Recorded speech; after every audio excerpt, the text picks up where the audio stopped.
சொல்லுங்க. அப்படியா? அப்படியா?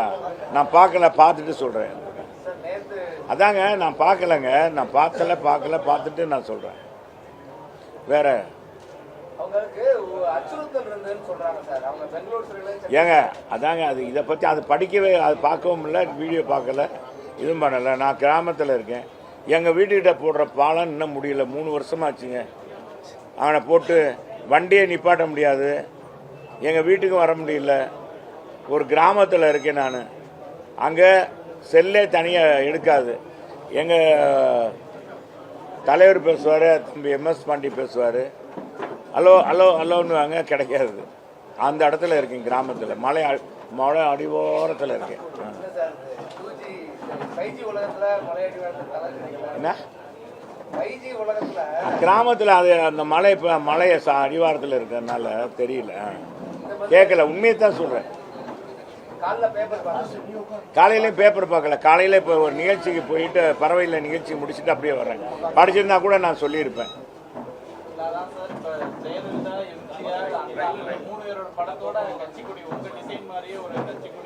அதாங்க பார்த்துட்டு சொல்கிறேன், நான் பார்த்துட்டு சொல்கிறேன். சொல்லுங்கள், மற்றது எது இருக்கா?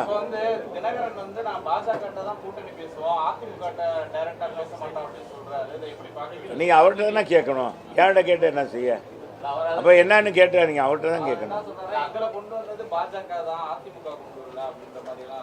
தெரியல, அது தெரியல. எங்கள் பொதுச் செயலாளர்கிட்ட கேளுங்க, அது விஷயமா கேட்கறதுன்னா.